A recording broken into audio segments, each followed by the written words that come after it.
Shalom. मैं प्रभु यीशु मसीह का नाम से सबको स्वागत करता हूं। आज का विषय है power and blessings of breaking of bread, समर्थ और आशीषें रोटी तोड़ का। और आज का वचन है इब्रानियों 9:1-15। इब्रानियों अध्याय 9 पद 1 से लेके 15 तक।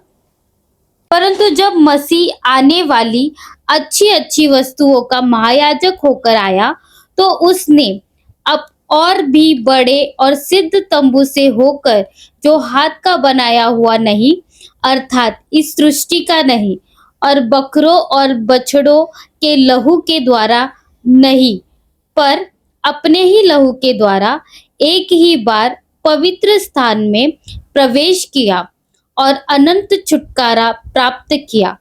क्योंकि जब बकरों और बैलों का लहू और कलोर की राख का अपवित्र लोगों पर छिड़का जाना शरीर की शुद्धता के लिए उन्हें पवित्र करता है, तो मसीह का लहू, जिसने अपने आप को सनातन आत्मा के द्वारा परमेश्वर के सामने निर्दोष चढ़ाया, तुम्हारे विवेक को मरे हुए कामों से क्यों न शुद्ध करेगा, ताकि तुम जीवते परमेश्वर की सेवा करो। इसी कारण वह नई करार का मध्यस्थ है, ताकि उसकी मृत्यु के द्वारा जो पहली करार के समय के अपराधों से छुटकारा पाने के लिए हुई है, बुलाए हुए लोग प्रतिज्ञा के अनुसार अनंत विरासत को प्राप्त करें। ये प्रभु का शब्द है। प्रभु को धन्यवाद। आइए इस वक्त हम प्रभु के शब्द के लिए हर एक यूट्यूब से सुनने वाले और पिताजी के लिए प्रार्थना करें। प्रभु बहुत धन्यवाद देते प्रभु, महान परमेश्वर, राजाओं के राजा, सच में प्रभु आप महान परमेश्वर हो प्रभु, आपका बलिदान महान है प्रभु यीशु।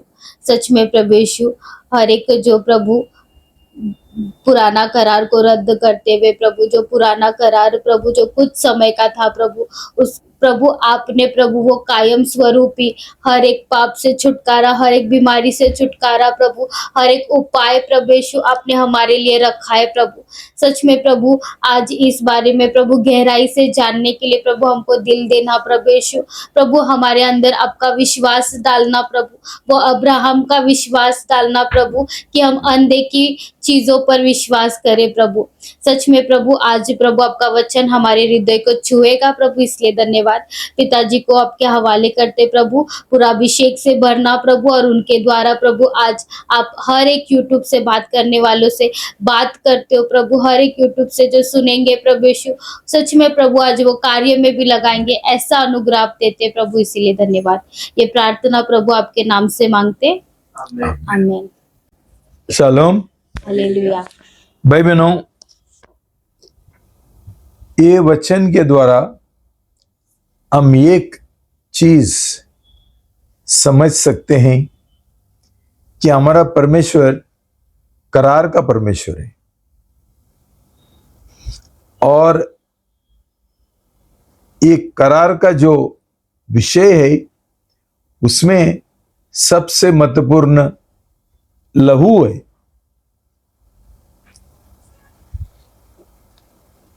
हमारा परमेश्वर उसका हर एक योजना में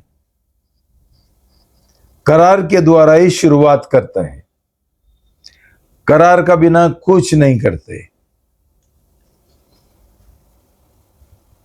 तो हम समझ सकते हैं हमारा परमेश्वर के लिए करार कितना महत्वपूर्ण है। ये दुर्भाग्य बात है कि आजकल प्रभु का कलीसिया में एक करार के बारे में ज्यादा बात नहीं करते हैं, सिखाते ही नहीं, और लोग करार भी नहीं करते हैं।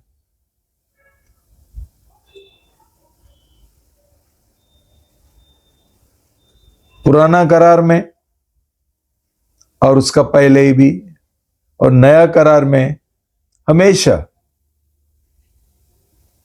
करार को पहला स्थान मिलता है।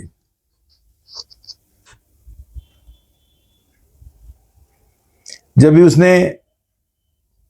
परमेश्वर ने उद्धार का काम शुरू करने के लिए योजना बनाया, उसने पहला एक खास लोग तैयार करने के लिए, इकट्ठा करने के लिए एक योजना बनाया, और उसके लिए उसने पहला एक व्यक्ति को चुना जिसको हम सब लोग जानते हैं, अब्राहम। और जो अब्राहम का वंश है, ये लोग परमेश्वर का लोक बन गया, चुने हुए लोक बन गया, ताकि ये लोगों के द्वारा परमेश्वर प्रभु यीशु मसीह को ये दुनिया में भेजने वाला था। कोई भी अब्राहम का वंश में ही पैदा होने वाला था, और उसके द्वारा एक नया करार शुरू होने वाला था प्रभु यीशु मसीह का लहू में। भाई बहनों, ये बात के बारे में हम सब लोग जानते हैं कि परमेश्वर ने एक दिन अब्राहम से बात किया और उसको बहुत सारा वादा प्रतिज्ञा दिया, और उसको बोला कि मैं तुझे एक बड़ा वंश देगा और तुझे एक प्रतिज्ञा का देश देगा। तो अब्राहम ने बोला, परमेश्वर, मेरे पास संतान नहीं है, कोई मेरा वारिस नहीं है, ये कैसा होगा?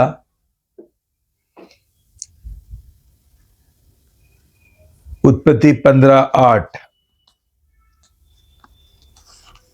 उत्पत्ति अध्याय 15 पद 8।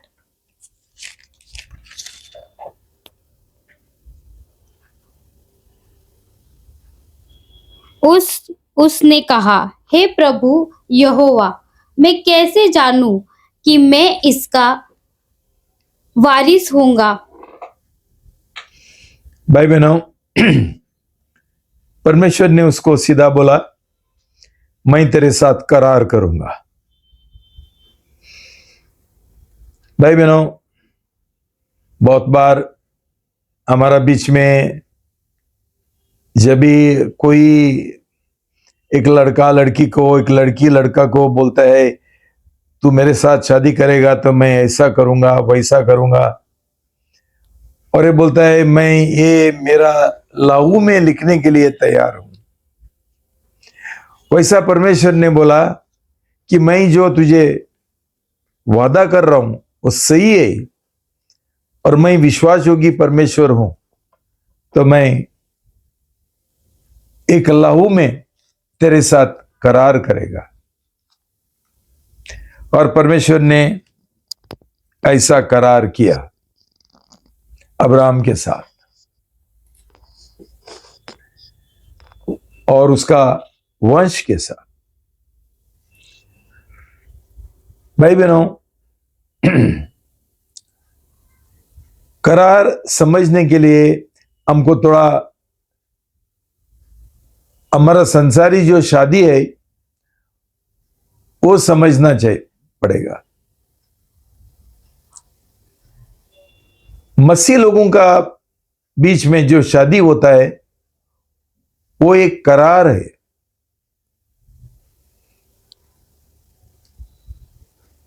और ये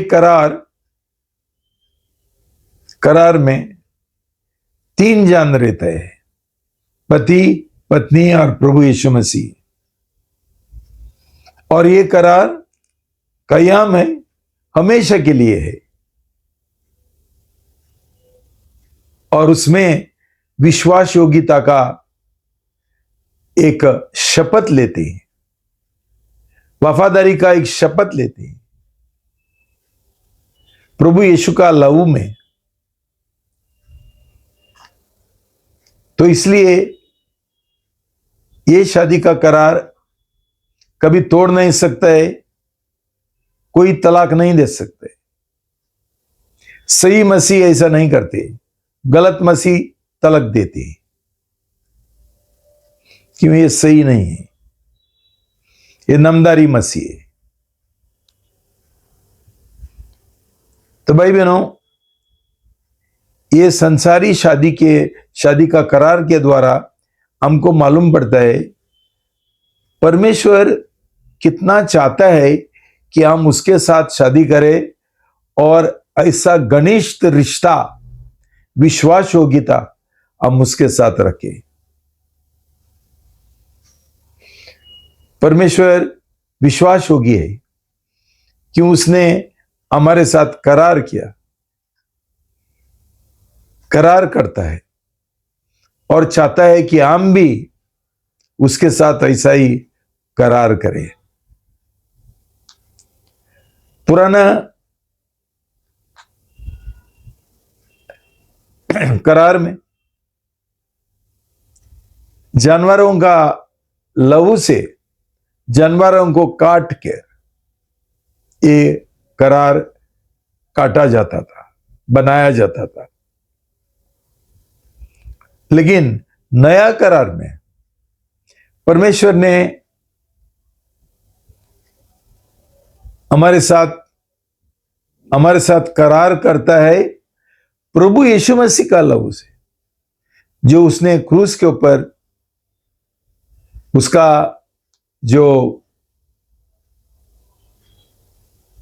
सैक्रिफाइस है, जो उसका बलिदान है, कष्ट है, उसके द्वारा उसने लहू बहाया हमारा पापों का क्षमा के लिए। ये लहू के द्वारा परमेश्वर हमारे साथ एक करार करते हैं और ये घनिष्ठ करार को प्रभु का वचन शादी बोलते हैं। ये दुनिया में ऐसा करार नहीं है। अविश्वासी लोगों का जो शादी होता है वो करार नहीं है, वो एक एग्रीमेंट है, टेका है, और उसमें प्रभु यीशु मसीह नहीं है। ऐसा शादी ज्यादा समय नहीं टिकता है, उसके ऊपर आशीर्वाद भी नहीं है। ज्यादा से ज्यादा ये लोग तलाक देते हैं, बहुत अविश्वास योग्यता रहता है, उसमें बेविचार होता है, एक दूसरे के और वफादार नहीं है। लेकिन ये परमेश्वर जो हमारे साथ करार करना चाहता है वो बहुत अलग ही है और उसमें बहुत सारा आशीषें हैं।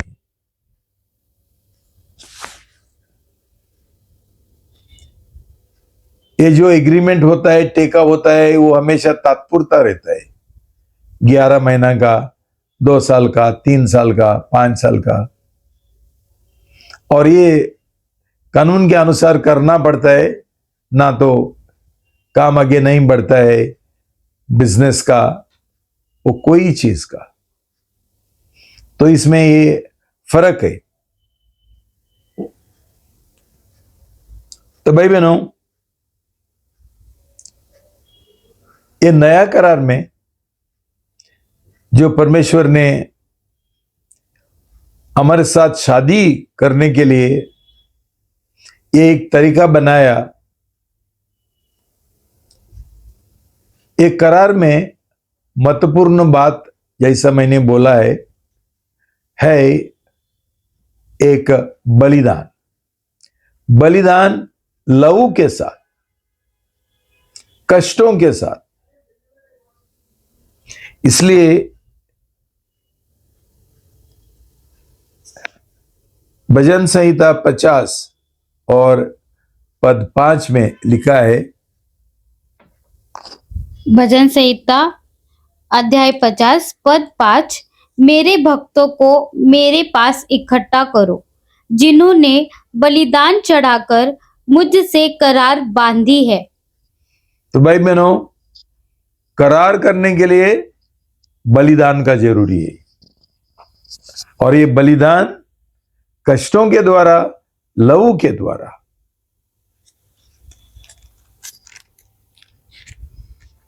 प्रभु का वचन बोलता है कि सब लोगों को प्रभु यीशु के लिए लहू बहाने के लिए एक सौभाग्य नहीं मिलता है, पाप के ऊपर विजय पाने के लिए लहू बहाने का एक मौका नहीं मिलता है, लेकिन एक बलिदान का जीवन, कष्टों का जीवन जीना, ये बहुत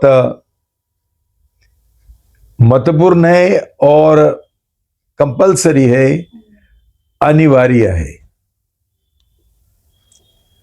तो प्रभु यीशु मसीह ने हमको क्या बोला कि उसका पीछे आने का है तो, उसका शिष्य बनने का है तो एक 3 शर्तों का जरूरी है, जो एक बहुत बड़ा बलिदान है,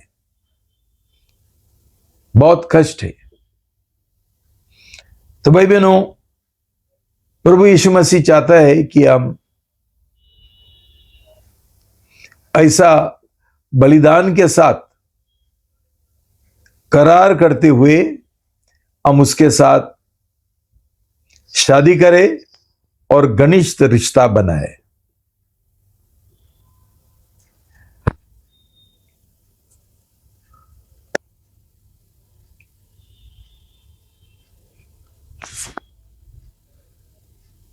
जेनेसिस 15:11, उत्पत्ति अध्याय 15 पद 11, जब मांसाहारी पक्षी लोतों पर झपटे तब अब्राम ने उन्हें उड़ा दिया।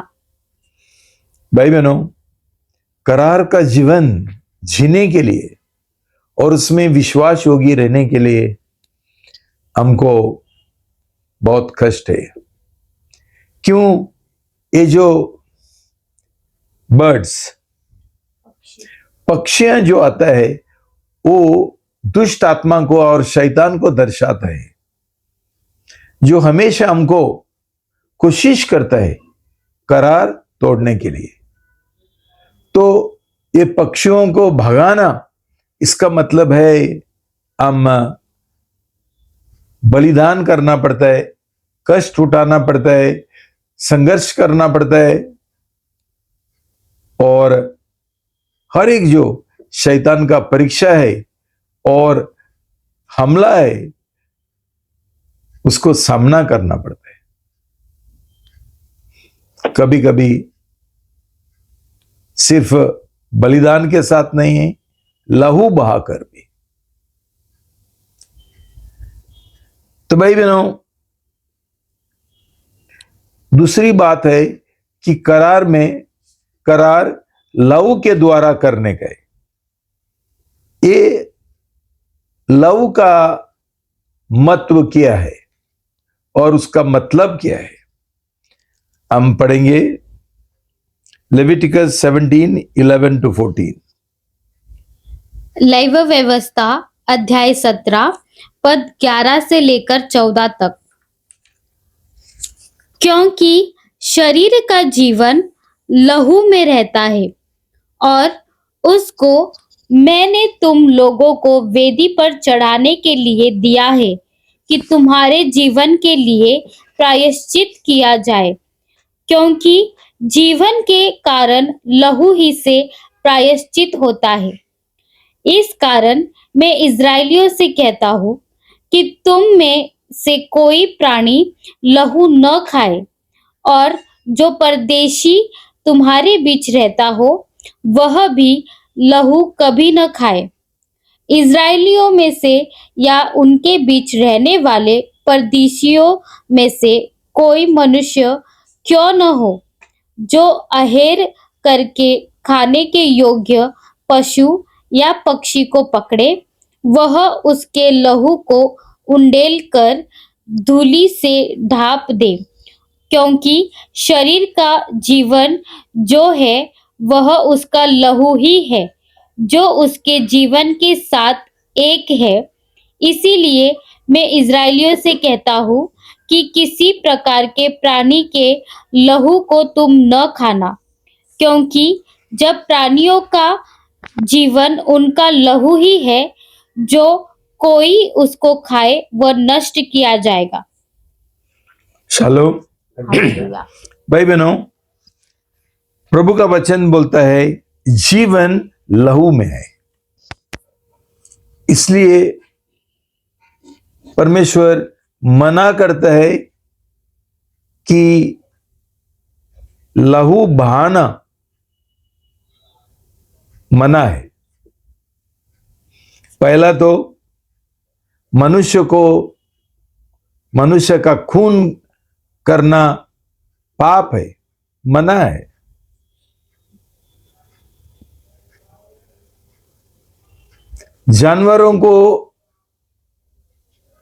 जानवरों का कोई खून करेगा, हमको दंड नहीं मिलता है। जैसा मनुष्य का खून करेगा, हमको बड़ा सजा मिलती है। फिर भी परमेश्वर बोलता है कि जानवरों को हम मारेंगे, उसका लहू नहीं पीनेंगे। इसलिए वो यहूदी लोगों का बीच में और मुसलमान लोगों का बीच में ये लोग ऐसा मांस खाते हैं जिसको हलाल बोलते हैं, जिसमें लहू नहीं है। क्यों? लहू के द्वारा जो ऑक्सीजन है, प्राणवायु है, वो पूरा हमारा बदन में चले जाता है और साथ साथ जीवन लेके जाता है, साथ साथ पालन पोषण लेके जाता है। कभी लहू में ये प्राणवायु कम हो जाएगा तो एक मनुष्य मर सकता है, बीमार गिर सकता है। तो भाई बहनों, ये जो एक सोच है, विचार है, वो बहुत महत्वपूर्ण है। क्यों? हमने सीखा है कैसा प्रभु यीशु मसीह ने बोला, मेरा लहू पियो, मेरा मांस खाओ। इसलिए सब लोग आश्चर्य हुआ। क्यों? परमेश्वर ने बोला मांस नहीं खाने के लिए मनुष्य का और लहू नहीं पीने के लिए। लेकिन यहां प्रभु बोलता है कि मेरा मांस सही भोजन है और मेरा लहू सही पीना है। क्यों? यही लहू के द्वारा हमारे अंदर परमेश्वर का जीवन पूरा फैल जाता है, पूरा हमको अच्छा सेहत मिलता है, पाप के ऊपर विजय मिलता है। तो इसलिए लहू और मांस बहुत महत्वपूर्ण है हमारा आत्मिक जीवन में।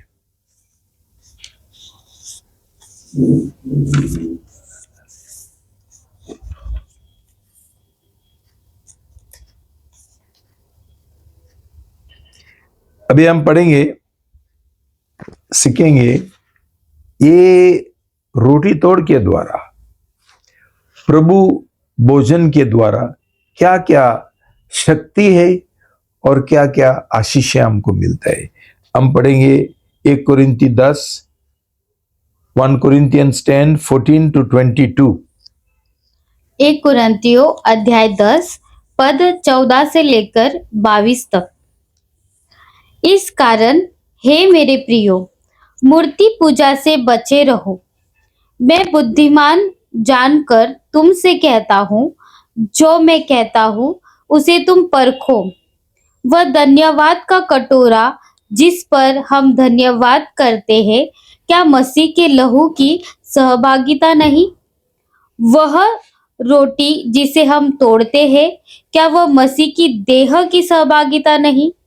इसलिए कि एक ही रोटी है, तो हम भी जो बहुत है, एक देह है, क्योंकि हम सब उसी एक रोटी में भी भागी होते हैं। जो शरीर के भाव से इज़राइली है, उनको देखो, क्या बलिदानों के खाने वाले वेदी के सहभागी नहीं? फिर मैं क्या कहता हूँ? क्या यह कि मूर्ति पर चढ़ाया गया बलिदान कुछ है या मूर्ति कुछ है? नहीं, वरन यह कि अन्य जाति जो बलिदान करते हैं, वे परमेश्वर के लिए नहीं, परंतु दुष्टात्माओं के लिए बलिदान करते हैं। और मैं नहीं चाहता कि तुम दुष्टात्माओं के सहभागी हो। तुम प्रभु के कटोरे और दुष्टात्माओं के कटोरे दोनों में से नहीं पी सकते। तुम प्रभु की मेज और दुष्टात्माओं की मेज दोनों के साझी नहीं हो सकते। क्या हम प्रभु को क्रोध दिलाते हैं? क्या हम उससे शक्तिमान हैं? क्रोधित नहीं है, उसको जलन दिलाते हैं क्या? देखो भाई बहनों, पहला आशीष जो यहां हमको जो मिलता है वो क्या है कि रोटी तोड़ में भाग लेने से, प्रभु भोज में भाग लेने से हम जो इतना सारा अलग अलग तरीके के लोग हैं, कौन ये लोग है? ये प्रभु यीशु मसीह का शीश है। ऐसा ही 4 पैसा का विश्वासी नहीं है, जो सही शीश है, जिन्होंने 3 शर्तों के द्वारा प्रभु यीशु मसीह के साथ एक शादी का करार का शपथ लिया। यही लोग रोटी तोड़ में, प्रभु भोज में भाग ले सकते हैं। तो भाई बहनों, प्रभु का वचन बोलता है, जैसा एक रोटी और एक कटोरा में हम खाते हैं और पीते हैं, तो उसके द्वारा हम क्या बनते हैं? प्रभु यीशु मसीह का एक देह, वन बॉडी इन क्राइस्ट। तो ये एकता कैसा आती है? रोटी तोड़ के द्वारा, प्रभु भोज के द्वारा। भाई बहनों, इसमें एक बहुत बड़ा सबक हम सीख सकते हैं। आज प्रभु यीशु मसीह का कलीसिया में बिल्कुल एकता नहीं है, इतना फूट है। क्यों? 2 कारण के लिए। एक कारण है, आज प्रभु यीशु मसीह का कोई शिष्य नहीं है, सिर्फ नामधारी मसीह है, क्रिश्चियन है, जिन्होंने ये प्रभु यीशु मसीह के साथ आत्मिक शादी का करार करते हुए ये 3 जो शर्तें हैं उसका शपथ नहीं लिया। उनका जीवन में कोई गंभीरता नहीं है प्रभु यीशु के साथ शादी करने के लिए और 100% समर्पण करने के लिए। जैसा हम दावा करते हैं ये संसारी जो शादी है, कोई भी एक बेविचारी लड़का और लड़की के साथ उनका बीच में शादी नहीं होगा, नहीं करेंगे। क्यों?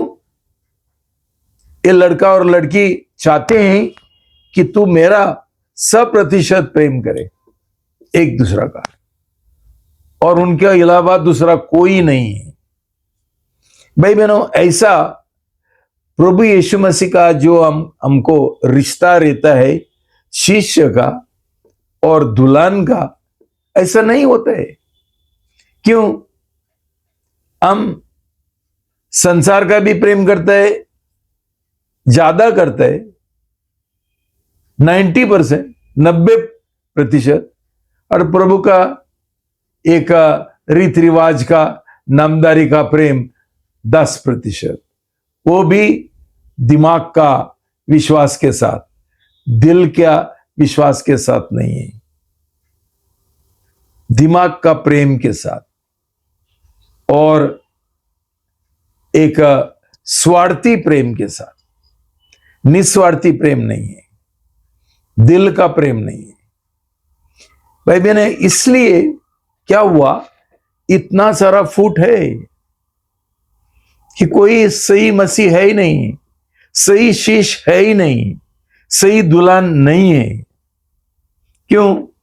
आज तो कोई भी कलीसिया शुरू करते हैं, कोई भी पास्टर बनते हैं, उनका मान सम्मान के लिए और फायदा के लिए। तो दूसरा कारण क्या है? जो रोटी तोड़ है, बहुत मसीह लोगों को और पास्टर लोगों को उसका महत्व और गंभीरता, उसका शक्ति समझा नहीं है। बहुत हल्का रूप से रोटी तोड़ में भाग लेते हैं। जो इतना पवित्र है, तो भाई बहनों, सही रोटी तोड़ में, प्रभु का भोज में सही रीति से, अनुचित रीति से, योग्य रीति से हम भाग नहीं लेंगे। आप मुझे बताओ, ये रोटी तोड़ के द्वारा जो एकता हमको मिल सकती है, कैसा मिलेगी? इसलिए फूटे। भाई बहनों,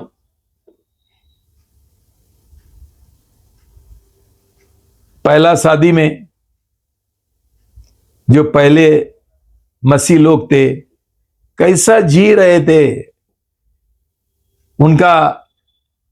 उनका जीवन में लिखा है कि ये लोग एक दिल का, एक मन का लोग थे।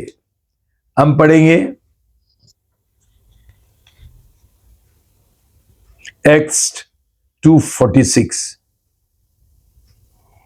प्रेषितों के काम अध्याय 2 पद 46।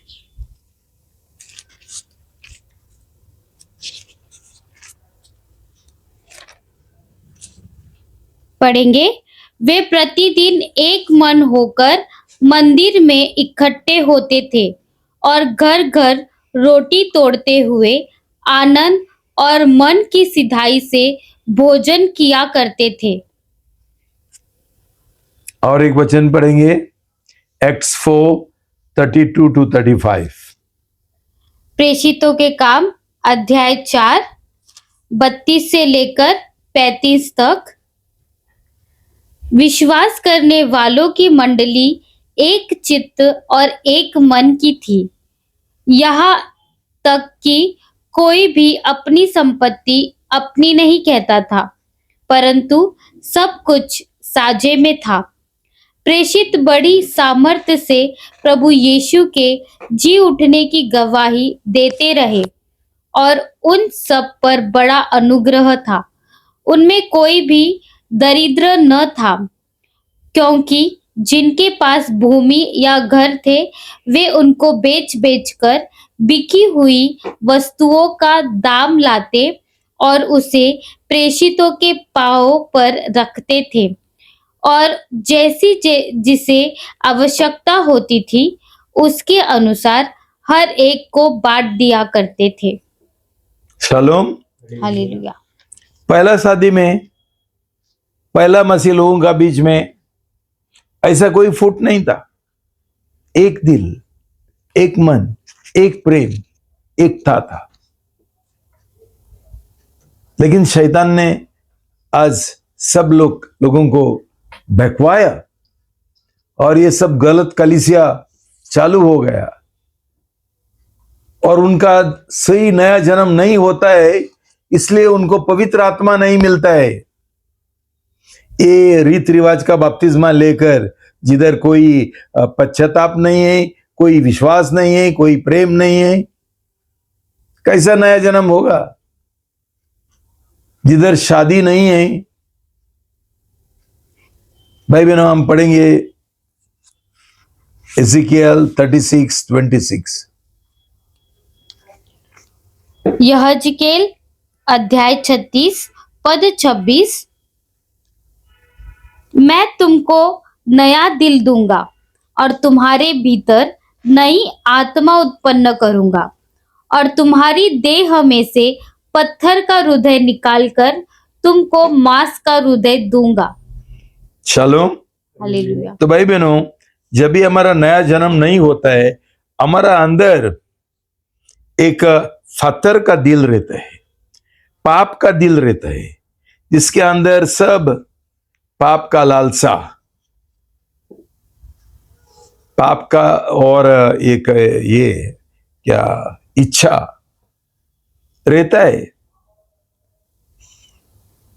तो हमको उसको बोलता है पुराना मनुष्य जो हमारे अंदर है, आदम का, वो जब तक क्रूस के ऊपर नहीं चढ़ाएगा, सही बपतिस्मा तैयारी करते हुए और प्रभु यीशु के साथ शादी का करार करते हुए, ये दिल का कोई परिवर्तन होता ही नहीं है। जैसा हम लोग कभी बोलते हैं, सूखे मसीह पानी में धुआया जाता है और गीले मसीह पापी ऊपर आ जाता है। लेकिन पापी तो पापी ही है, बपतिस्मा के द्वारा कुछ होता ही नहीं है और दिल का परिवर्तन होता ही नहीं। अब मुझे बताओ, ऐसा हमारा दिल रहेगा, संसारी पाप से भरा हुआ, बपतिस्मा के द्वारा कोई परिवर्तन नहीं हुआ, ऐसा मसीह लोगों का जीवन में और ऐसा गलत कलीसिया का जीवन में एकता किधर से आएगा? ये जो सुप्रीति आगापे जो प्रेम है वो कैसा आएगा? तो इसलिए कलीसिया में भी फूट है, कलीसिया में भी झगड़ा है, कलीसिया में भी संसारी बातें चल रहे। तो भाई बहनों, बराबर नया जन्म होगा और सही रीति से रोटी तोड़ में भाग लेंगे, ये पहला आशीर्वाद, आशीष हमको मिलता है। क्या होता है? कलीसिया में एक एकता रहता है। प्रभु का जो शीश है, प्रभु यीशु मसीह का जो दुल्हन है, उनका बीच में एक सही प्रेम रहता है, प्रेम का एक बंधन रहता है, जो हम अभी किधर भी हमको दिखाई नहीं देते। भाई बहनों,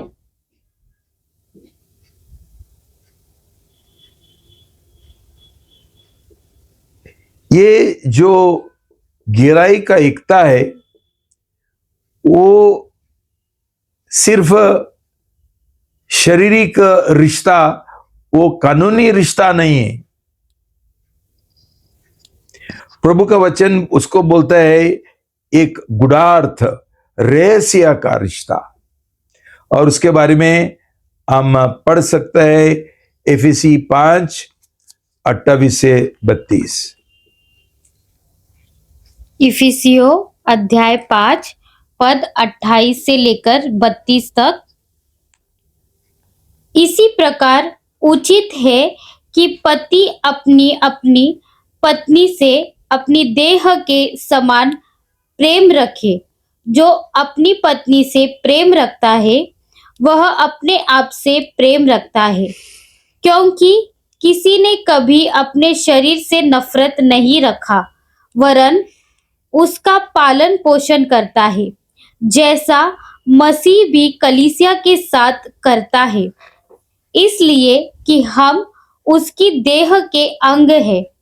इस कारण मनुष्य अपने माता पिता को छोड़कर अपनी पत्नी से मिला रहेगा और वे दोनों एक तन होंगे।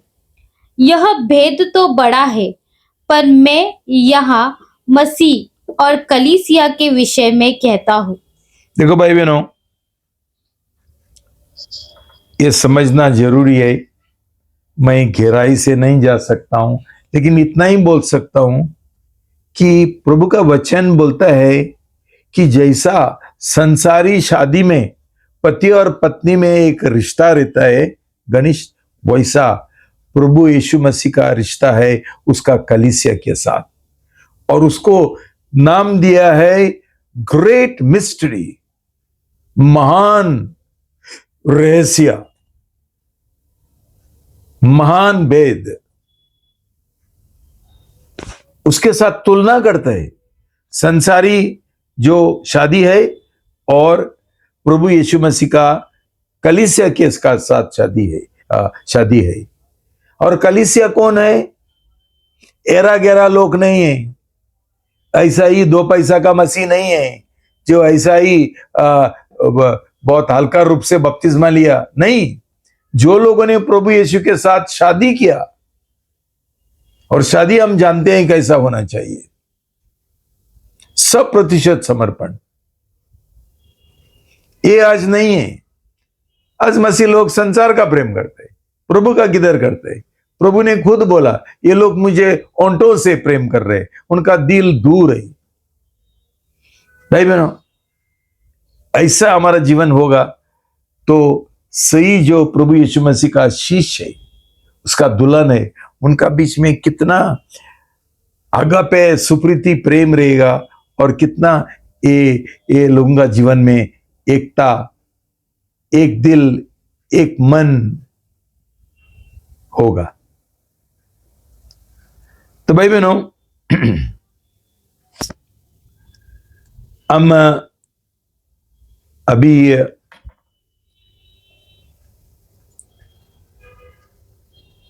1 कुरिन्ती 10 पढ़ेंगे। पहला नहीं, 14 से। 1 कुरिन्थियों अध्याय 10 पद 14 से आगे। इस कारण हे मेरे प्रियो, मूर्ति पूजा से बचे रहो। मूर्ति पूजा से बचे रहो। क्यों? कौन सा मूर्ति पूजा है?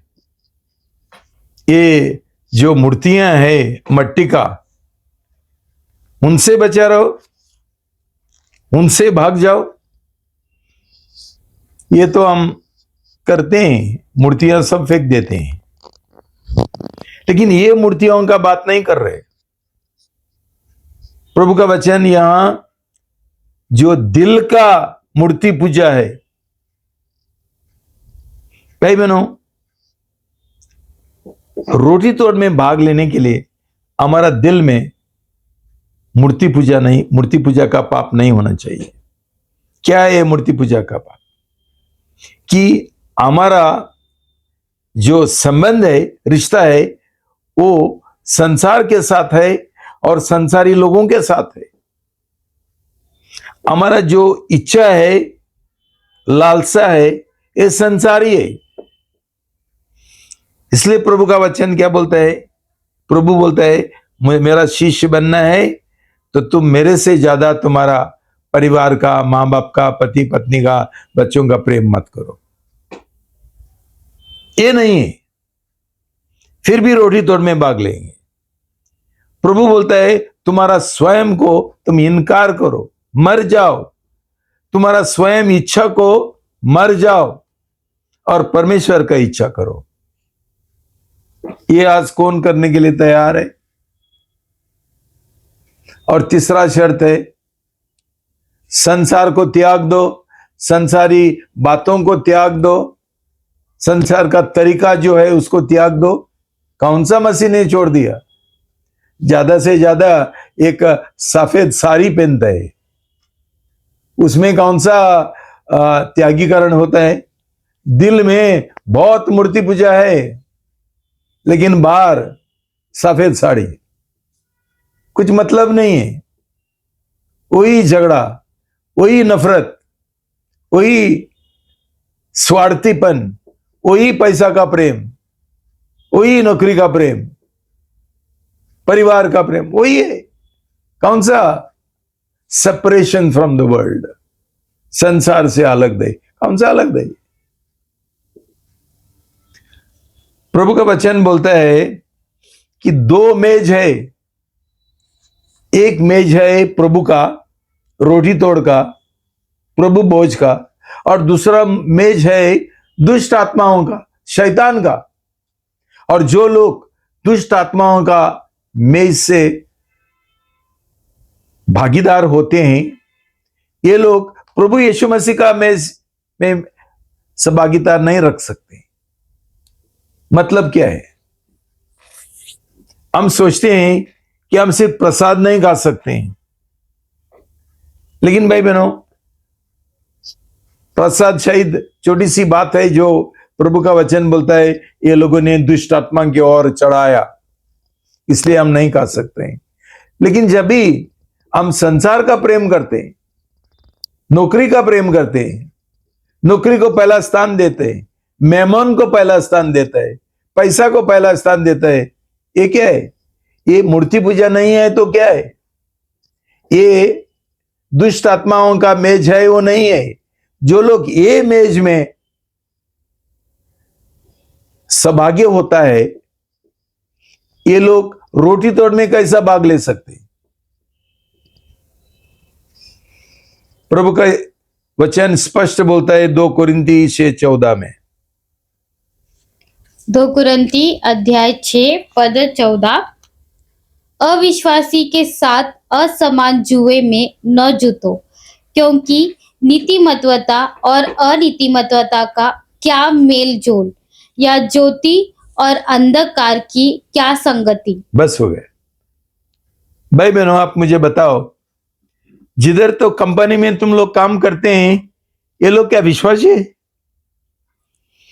कि तुम्हारा सौभाग्यता अविश्वासी लोगों के साथ है? और प्रभु का वचन बोलता है इनका क्या बीच में, इनका क्या ये है, खेल में क्या मिलजुल है? देखो भाई बहनों, ये अविश्वासी लोगों का जो कंपनी है, ये लोगों का बीच में इतना सारा पैसा का लफड़ा होता है। ये लोग भ्रष्टाचार करते हैं, बहुत लूटते हैं, और ये पैसा वसूल करके तुमको पगार देते हैं। तो जब भी तुम लोग ये मेज में भाग लेते हैं, उनके साथ काम करते हैं, क्यों अच्छा पगार मिलता है, तुमको रोटी तोड़ में भाग ले सकते हैं। भाई बहनों, तुम्हारा नया जन्म शायद नहीं हुआ, लेकिन नया जन्म नहीं हुआ तो हम रोटी तोड़ में भाग कैसा ले सकते हैं? हमारा दिल में पूरा 100% समर्पण नहीं है, हम रोटी तोड़ में कैसा भाग लग सकते हैं? एक व्यभिचारी पति और पत्नी कैसा शारीरिक संबंध रख सकते हैं? ये सोचने की बात है। सोचो, उसके ऊपर मनन करो। क्यों बहुत हो गया, बहुत समय हो गया हम ये गेम खेल रहे हैं, मसीह मसीह, विश्वासी विश्वासी, जिसमें कुछ मसीह नहीं है, कोई विश्वास नहीं है। ये एक सिर्फ गेम है जो शैतान ने शुरू किया। शैतान ने हमको बहकवाया, और ऐसा 1000 मसीह लोग, विश्वासी लोग और गलत कलीसिया है हमारा बीच में, और इसलिए कुछ बराबर नहीं चलते। लोगों का जीवन परिवर्तन नहीं होता है, इतना फूट है। तो भाई बहनों, इसलिए प्रभु का वचन बोलता है मूर्ति पूजा से भाग जाओ, बचा के रखो। क्यों ऐसा करेंगे? हमारा रोटी तोड़ में भाग लेना व्यर्थ है, और हमारे ऊपर श्राप आ जाएगा, जैसा प्रभु का वचन बोलता है। इसलिए तुम्हारा बीच में बहुत सारा लोग लाचार है, बीमार है, और कई लोग सो गए, मर गए। ये हो रहे, लेकिन लोगों को नहीं समझता है ये लोग क्यों मरते हैं। ये इसलिए मरते हैं क्यों गलत रीति से, अयोग्य रीति से रोटी तोड़ में भाग लिए। सावधान रहना, ये प्रभु का, परमेश्वर का हमारे लिए एक चेतावनी है। दूसरा एक जो आशीष है, आशीर्वाद है, हम पढ़ेंगे जेनेसिस 14:18। उत्पत्ति अध्याय 14 पद 18।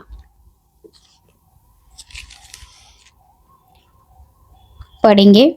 तब शालेम का राजा मल्कीसिदक, जो परम प्रधान ईश्वर का याजक था, रोटी और दाख मधु ले लिया आगे, और उसने अब्राहम को यह आशीर्वाद दिया, परम प्रधान ईश्वर की ओर से, जो आकाश और पृथ्वी का अधिकारी है, तू धन्य हो और धन्य है परम प्रधान ईश्वर, जिसने तेरे द्रोहियों को तेरे वश में कर दिया है।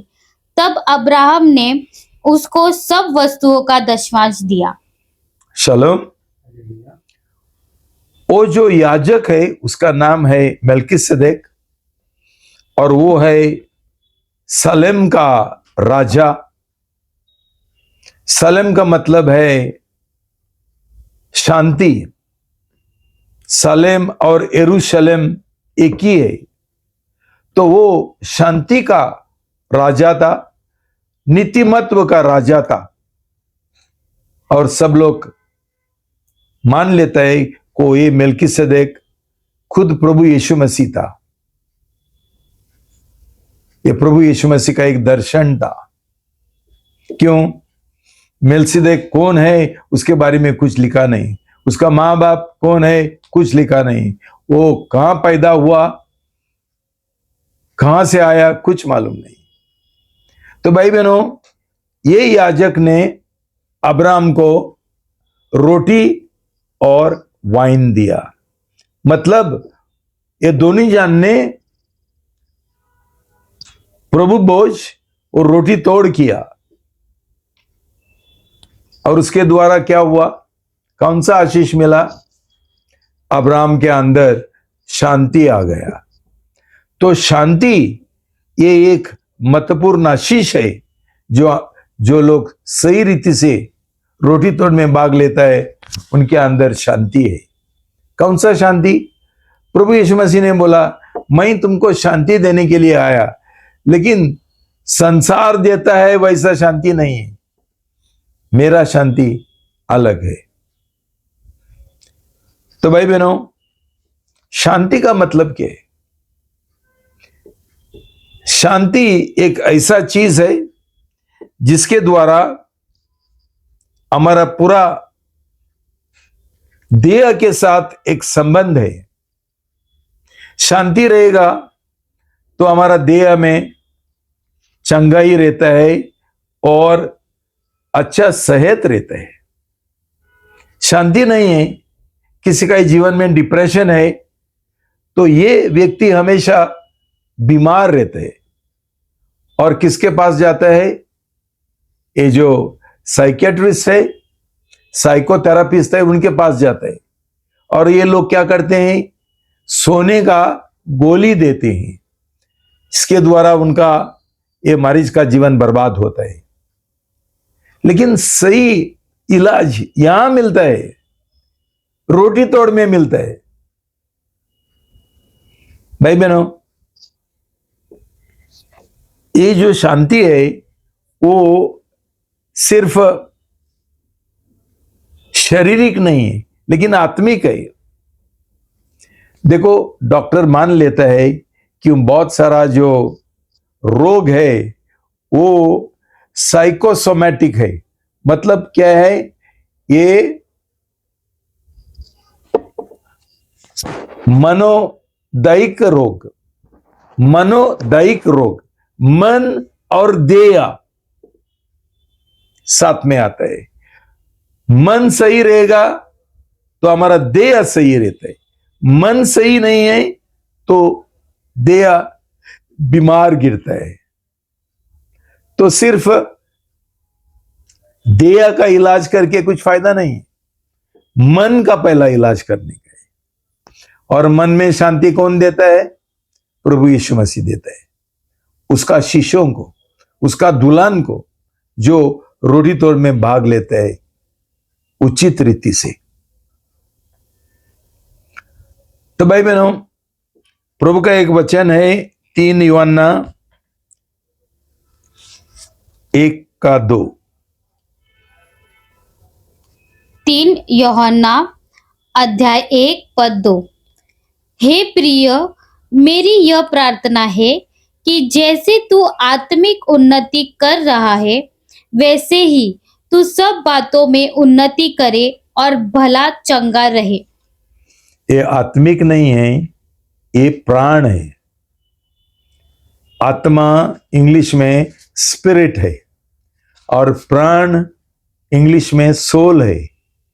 एज योर सोल प्रॉस्पर्स, आपका जो प्राण है उसमें जितना एक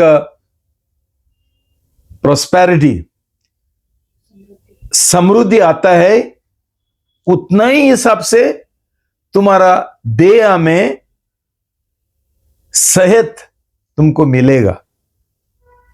तो भाई बहनों, इसका मतलब क्या है? देह और हमारा प्राण जुड़ा हुआ है। मतलब पहला हमारा आत्मा का उद्धार होना है, नया जन्म होना है, और बाद में हमारा प्राण में है मन, इच्छा, भावना। ये सब चीज बराबर चलेगा और ये सुधर जाएंगे और बढ़ेंगे, और उसमें एक प्रोस्पेरिटी आ जाएगा, समृद्धि आ जाएगा। प्रभु का वचन बोलता है उसका सेहत भी अच्छा रहेगा। तो भाई बहनों, हम क्या करते हैं? हम ये जो संबंध है वो नहीं समझता है कि आज जो हमारा जीवन में बीमारी है वो इसलिए है क्यों हमारा आत्मा और प्राण, हमारा दिल बराबर नहीं है, पाप का गड़बड़ है हमारा जीवन में। तो सिर्फ डॉक्टर के पास जाके कुछ फायदा नहीं है। तो तात्पुरता ये मिलेगा, आराम मिलेगा, लेकिन सही आराम नहीं मिलता है। सही आराम कभी मिलता है? जब भी हमारा नया जन्म होता है, सही नया जन्म, और हम रोटी तोड़ में भाग लेते हैं, तभी हमको एक संपूर्ण रीति से हमारा भलाई होता है। होलिस्टिक हेल्थ, हर एक रीति से, हर एक क्षेत्र में हमको ये मिलता है, हेल्थ मिलता है, हमको सेहत मिलता है। तो भाई बहनों, ये हमारा जो आत्मा का नया जन्म है, हमारा प्राण का जो समृद्धि है, आत्मिक समृद्धि,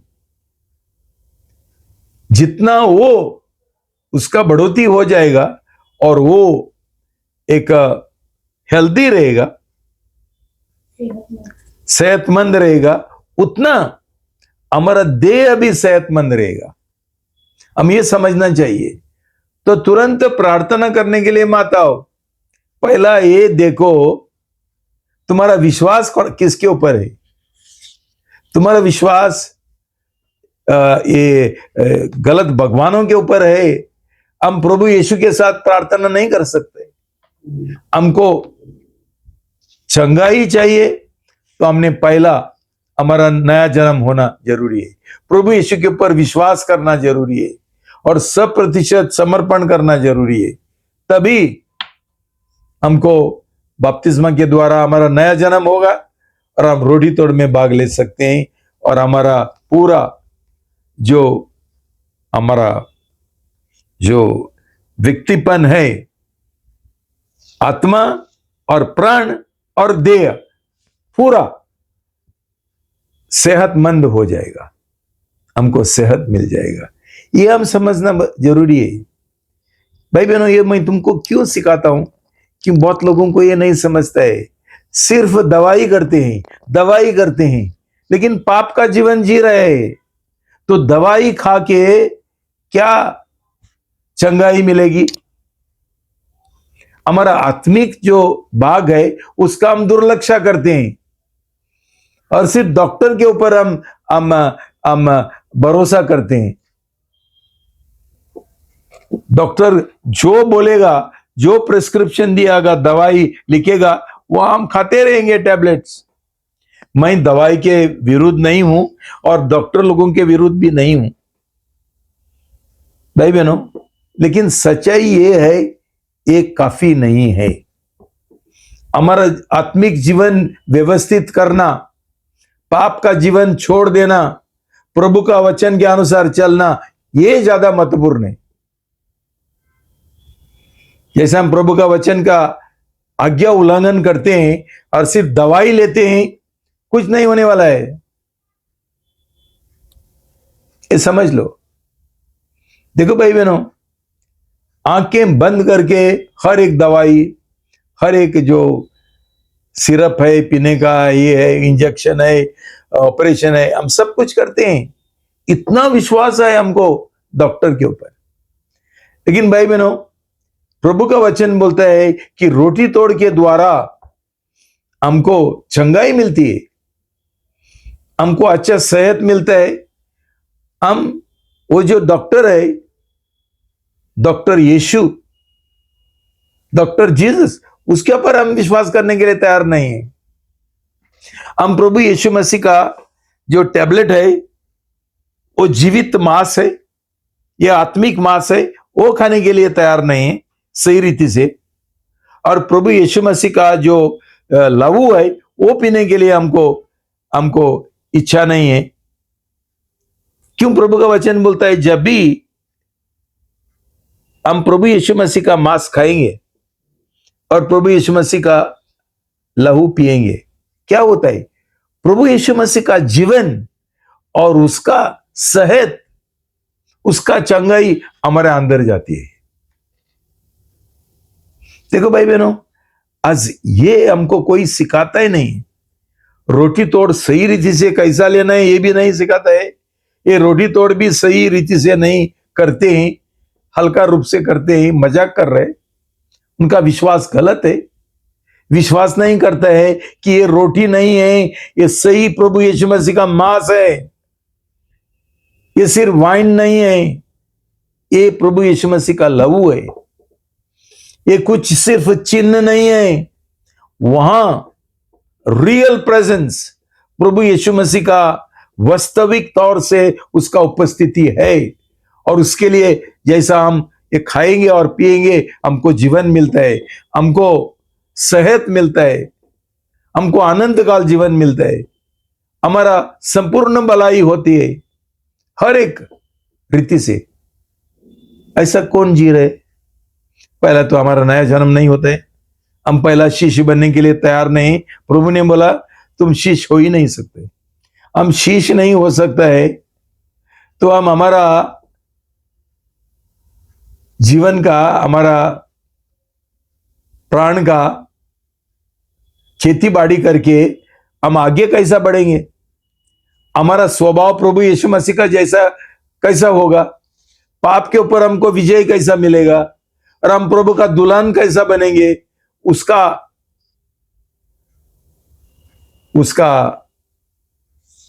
उसका स्वभाव का, उसका चरित्र हमारे अंदर कैसा आएंगे? और अंत में हम उसके साथ शादी कैसा करेंगे? ये समझ लो भाई बहनों कि अभी हमने ये तैयारी करना है दुल्हन बनने के लिए। हमारा खेती बाड़ी करते हुए, उधार का सही रोटी तोड़ में भाग लेते हुए, पूरा विश्वास डॉक्टर के ऊपर भी नहीं है और पैसा के ऊपर भी नहीं है, नौकरी के ऊपर भी नहीं है, रोटी तोड़ के ऊपर। तभी हमको शारीरिक तौर से भी हमको समृद्धि मिलती है और आत्मिक तौर से भी समृद्धि मिलती है कि संसार कभी समझेगा नहीं। ये आपका ध्यान में और दिल में रखना भाई बहनों। तीसरा ब्लेसिंग, जेनेसिस 15:1। उत्पत्ति अध्याय 15 पद 1। इन बातों के बाद यहोवा का यह शब्द रेमा और दर्शन में अब्राहम के पास पहुंचा। हालेलुया। चलो भाई बहनों, ये बातों के बाद, मतलब रोटी तोड़ करने के बाद क्या आ गया? रेमा आ गया। परमेश्वर का एक वाणी आ गई। भाई बहनों, तुम लोग कितना आसान से बोलता है प्रभु ने मेरे से बात किया। तुमसे प्रभु नहीं बात करते।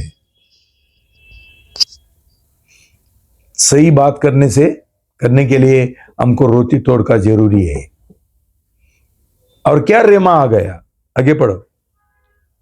हे अब्राम, मत डर, तेरी ढाल और तेरा अत्यंत बड़ा पुरस्कार मैं हूं। डरना मत। भाई बहनों, रोटी तोड़ में हम भाग लेंगे, हमारे अंदर कोई डर नहीं रहेगा। हर एक तरीका का डर हमारे अंदर है। पैसा का, मौत का, शादी का, नौकरी का, और बीमारी का। भाई बहनों, ये डर नहीं रहेगा। प्रभु बोलता है डरना मत। जो प्रभु का मांस खाते हैं, जो दुल्हन, पहला दुल्हन बनने गए, जैसा खाने का पहले दांत ब्रश करने गए, ऐसा ही कोई खाना नहीं खाते। ब्रश करो। भाई बहनों, सही नया जन्म, सही समर्पण, 100% संसार को त्यागते हुए ना, तो आप मसीह नहीं बन सकते। भाई बहनों, किसी ने तो तुमको बहकवाया। ये गलत पास्तरों का पीछे तुम लोग ही जा रहे। क्यों? तुम लोग अनाड़ी है। तुमको नहीं समझता है कौन सा सही कलीसिया है, कोई सही पास्टर है जिसको परमेश्वर ने चुना। ये सब लोग खुद नियुक्त किया है लोगों ने। सेल्फ स्टाइल्ड पास्टर है, स्वयं इच्छा का लोग है। भाई बहनों, तुम मसीह भी नहीं बनेंगे, तुम्हारा जीवन भी नहीं सुधरेगा, पाप के ऊपर भी विजय नहीं मिलेगा, और तुमको चंगाई भी नहीं मिलेगा, तुम दुल्हन भी नहीं बनेंगे, प्रभु का जो स्वभाव है वो भी नहीं आएगा तुम्हारे अंदर, कुछ नहीं है। ऐसा नमदरी मसीह बन के रविवार को जाएंगे कौन सा भी गलत कलीसिया में। भाई बहनों, डरना मत। कितना डर है, कितना हमारे अंदर डर है। ये डर के ऊपर हमको विजय कैसा मिलेगा? सही रीति से रोटी तोड़ में भाग लो, तुमको शांति मिलेगा। जिधर शांति है उधर डर नहीं है। उसके बाद क्या पढ़ा आपने? फिर एक बार पढ़ो। हे अब्राम, मत डर, तेरी ढाल और तेरा अत्यंत बड़ा पुरस्कार मैं हूं। देखो, दूसरा भाग है, तेरा पुरस्कार मैं हूं, तेरा प्रतिफल मैं हूं। भाई बहनों, ये भी एक आशीष है कि प्रभु हमारा यहोवा ईरा है। मतलब वो उपाय करने वाला है, वो इंतजाम करने वाला है। आज हम लोग परमेश्वर के ऊपर विश्वास करते हैं कि पास्टर के ऊपर विश्वास करते हैं? पास्टर मेरा शादी करेगा। तुम्हारा जीवन सही नहीं है तो पास्टर कैसा तुम्हारा शादी करेगा? हमारा देह बराबर नहीं है, हमारा आत्मा बराबर नहीं है, हमारा प्राण बराबर नहीं है। मेरा नया जन्म हुआ, मैं रोटी तोड़ में भाग लेता हूं, कुछ नहीं होता है भाई बहनों। लेकिन हमारा जीवन सही रहेगा तो प्रभु खुद उपाय करेगा। हमको चिंता करने का कोई जरूरी नहीं है। तो क्या हुआ अब्राहम का जीवन में? उसका एक बड़ा जरूरत था। क्या जरूरत था? उसको बच्चा नहीं था। तो जेनेसिस 18:2,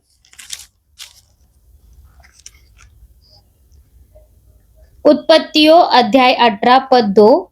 उसने आंख उठाकर दृष्टि की तो क्या देखा कि 3 पुरुष उसके सामने खड़े हैं। जब उसने उन्हें देखा तब वह उनसे भेंट करने के लिए तंबू के द्वार से दौड़ा। बस 2 सिर्फ। वहां लिखा है कि 3 जन का एक मुलाकात हुआ अब्राहम के साथ। देखो भाई बहनों, मुलाकात और दर्शन हमेशा जरूरी है। ये 3 जन आ गया। ये कौन थे मालूम नहीं, कोई बोलता है स्वर्गदूत है, लेकिन मुझे लगता है ये बाप, पुत्र और पवित्र आत्मा अब्राहम को मिलने के लिए आए थे। क्यों? 9 में क्या लिखा देखो। वहीं पर आगे पद 9, उन्होंने उससे पूछा, तेरी पत्नी सारा कहाँ है? उसने कहा, वह तो तंबू में है। आगे उसने कहा, मैं वसंत ऋतु में निश्चय तेरे पास फिर आऊंगा और तेरी पत्नी सारा के एक पुत्र उत्पन्न होगा। सारा तंबू के द्वार पर जो अब्राहम के पीछे था सुन रही थी। अब्राहम और सारा दोनों बहुत बूढ़े थे और सारा का मासिक धर्म बंद हो गया था।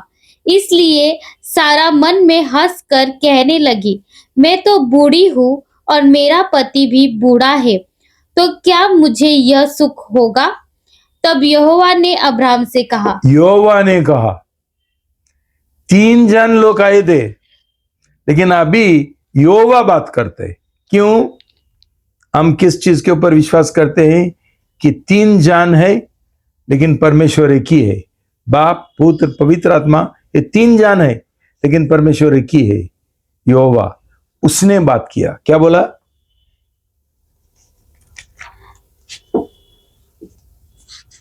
क्या यहोवा के लिए कोई काम कठिन है?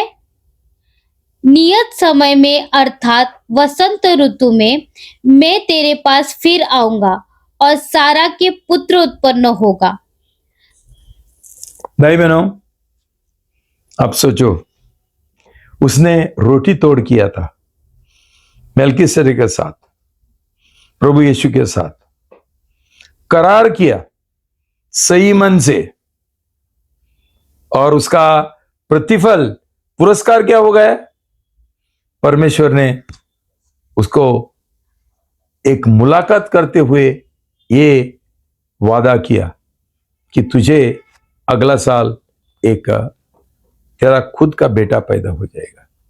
भाई बहनों, ये इतना सारा जो आशीषें हैं, आशीर्वाद है रोटी तोड़ का, प्रभु भोज का, हम इसका महत्व नहीं समझेंगे, इसका सच्चाई हम स्वीकार नहीं करेंगे और उसके अनुसार हम नहीं जिएंगे, तो हमारा मसीह जीवन का क्या फायदा है? क्या है? सब कुछ व्यर्थ है भाई बहनों। तो भाई बहनों, इतना सिर्फ मत सोचो कि ये मसीह जीवन ऐसा ही रविवार को जाने का और ताली बजाने का और बॉब मारने का, आवाज करने का, बस इतना ही नहीं है। ये दिल की बात है। पहला दिल साफ करने गए। जो हमारा पापी दिल है, पूरी बुरा दिल है, फातर का दिल है, वो सिर्फ परमेश्वर नया जन्म के द्वारा बदल सकता है और हमको पवित्र आत्मा मिल सकता है, तभी, सिर्फ नया जन्म के द्वारा। आज तो बहुत सारा लोग गलत शैतान का अन्य भाषा में प्रार्थना करते हैं, लेकिन उनको सही पवित्र आत्मा का बपतिस्मा नहीं मिला। ये शैतान का लोक है और शैतान का दलाल है, एजेंट्स है। तो भाई बहनों, प्रभु का इतना ही विनंती है, सही मसीह बनो, सही शिष्य बनो, सही विश्वासी बनो, एक सही प्रभु के साथ आत्मिक शादी का करार करते हुए 3 शर्तों के द्वारा, और रोटी तोड़ में सही उचित रीति से भाग लेना। तुम्हारा जीवन जांचते हुए, परीक्षा करते हुए, न्याय करते हुए, ताकि हमको दंड नहीं मिले और हम बीमार नहीं गिरे और मर ना जाए।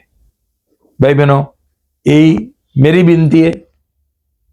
मैं प्रार्थना करता हूं ये वचन के द्वारा प्रभु तुम्हारा आंखें खोल देगा। तुम जानेंगे रोटी तोड़ का सामर्थ्य क्या है, शक्ति क्या है और कितना आशीष हम पा सकते हैं जो आज हम खो बैठे हैं। क्षमा मांगो और एक दृढ़ निश्चय करो कि हम आगे बढ़ेंगे। उसके ऊपर पूरा विश्वास के साथ आप ये करो, समर्पण करो और तैयार हो जाओ सब कुछ त्यागने के लिए, सब चीज का नफरत करने के लिए, ताकि हम प्रभु यीशु हमारा एक ही प्रथम पहला प्यार बन सके और हम उसका दुल्हन बन सके। ना तो भाई बहनों कोई भरोसा नहीं है, सब कुछ व्यर्थ व्यर्थ व्यर्थ। मर जाएंगे और मसीह मसीह विश्वासी विश्वासी करके नरक में जाएंगे। ऐसा ना हो, जल्दी हम पश्चाताप करेंगे और जीवन का समर्पण करेंगे। प्रभु तुमको आशीर्वाद दे। पिता परमेश्वर, सिर्फ आप ही हमारा जीवन बदल सकते हैं। आज का संदेश के लिए मैं बहुत धन्यवाद देता हूं प्रभु। प्रार्थना करता हूं ये शब्द हर एक का दिल को छूने के लिए, आंखें खोलने के लिए, दिल बदलने के लिए, और उनके अंदर ईश्वरी दुख के साथ एक सही पश्चाताप दे दो। उनके अंदर एक विश्वास डालो प्रभु, उनके अंदर एक निस्वार्थी प्रेम सुप्रीति डालो प्रभु, उनको अंदर से उत्साहित करना प्रभु, उनका जो मरेला हड्डी है उसमें जीवन डालो, ताकि प्रभु जो अपने हमारे लिए क्रूस का बलिदान के द्वारा अपने पाया, हमारे लिए हासिल किया, उसका पूरा फायदा हम उठा सके। आज प्रभु हम लाचार मसीह है, हमारे अंदर कोई गवाही नहीं है संसार के लिए, हम लोग ज्योति नहीं है संसार का, नमक भी नहीं है, ऐसा ही अधूरा जीवन जी रहे। कोई हमारे अंदर उत्साह नहीं है, कोई आग नहीं है, कोई प्रेम नहीं है, कोई धुन नहीं है। सही नया जन्म के द्वारा हमको पवित्र आत्मा का दान दे दो प्रभु, और हमारा दिल बदल दो, हमारा जीवन बदल दो। प्रभु यीशु का मसीह का स्वभाव और चरित्र पाते हुए हम उसका दुल्हन बन सके और इस संसार का अंत में प्रभु यीशु मसीह का विवाह में हम भाग ले सकते हैं। धन्यवाद, अपने प्रार्थना सुन लिया। यीशु का नाम से मैं प्रार्थना करता हूं, आमीन।